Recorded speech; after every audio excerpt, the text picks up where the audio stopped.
All right, so the next piece that I'm going to do today is a piece that I hope that some of you have heard before. It's kind of my first big party poem. It's the Crowning of the Winter Witch, which is always better with volunteers up on stage. I can dance around and make you imagine, but it's much better. So the first thing that I need is a woman, beautiful. Maura, would you please, yeah, step up, yeah. Come on, step up. Have a seat, yeah. Woo! I need like an old guy, with a big gray beard, kind of a curmudgeon and foolish. You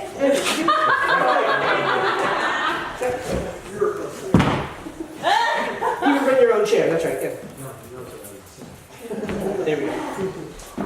So the story of the crowning of the Winter Witch is a Malagentian myth/reality, and it started at a Yule festival feast that happened down in Malagentia. From Malagentia, northern province of our majestic lands, come I with a tale of great importance, the story of our merry band. They say to understand the act you must know the players on the card. Lords and ladies, I am your narrator, always honest and humble bard.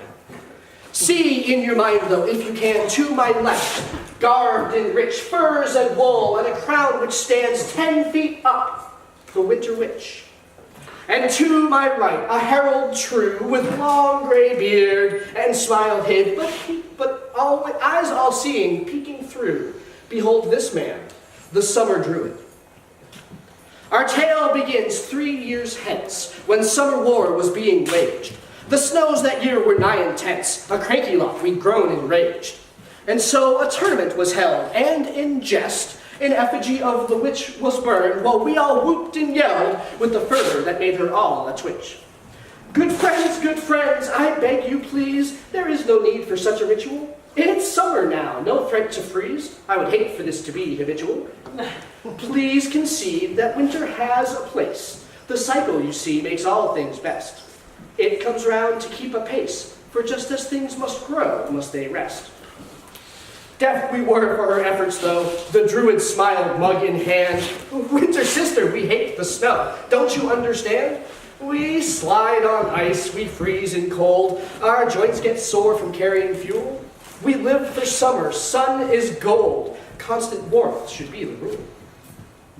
Frivolity had and taunts delivered. The Winter Witch knew her time would arrive. Soon enough we all will shiver. The earth will sleep so she can thrive. Summer waned, the days grew short, and soon the autumn came. We knew the season would resort, and that winter had us in her aim. But a queer thing happened that as autumn rolled, and we expected the Tirmaran blasts, the summer ritual kept its hold. The snows of winter never amassed. The druid sat back with mug in hand, smile showing through his beard. This is a winter that I can stand, the worst of it has disappeared. Summer brother, your right was misplaced. The cycle should not be sundered. You kissed away winter, but in your haste, I fear you have made quite a blunder. 'Twas for sure a mild winter, with a foot of snow, but no more.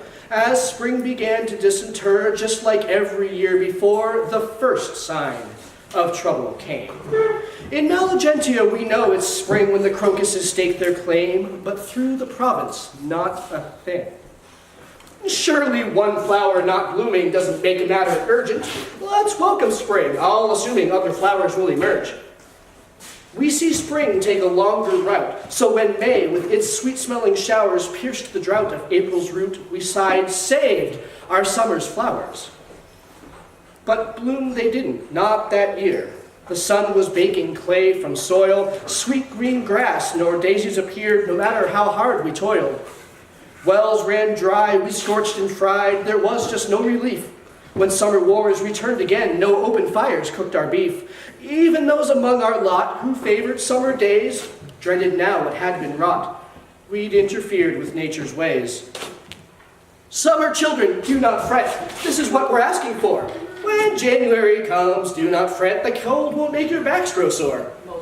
But we all knew that we had erred when we wished winter away. Our contempt needed quick repair, and a plan was hatched without delay. We all gathered province-wide, for after wars come feasting. The Winter Witch was begged, "Sister, we understand what you've been teaching.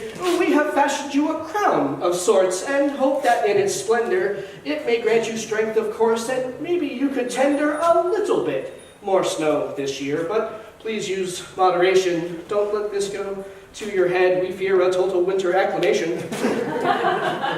"Summer brother, fear you not. The cycle should not be overthrown. I shall hold to the time that you allot, for things only rest once they have grown. This winter hold your cup of tea beside your roaring fire, as icy crystals coat the trees and you in proper wool attire, and know that summer, in its place, will glorious reign when it returns. Winter is not summer's disgrace, but that time when all work must adjourn." And so the winter came to follow the fall when the witch was gifted, a sign from the people, an icy halo, and with it summer's curse was lifted. Be we a fickle people, true, we may mumble curses to the witch, but they are tempered, for it's true that even winter has its niche. If we want to see the tulips when the spring returns in May, we cannot be quite so foolish when the winter comes to play. We slide on ice, we freeze in cold, our joints are sore, we slip and fall, but the promise of summer's sun is gold, and the cycle of the year rules all. Thank you all.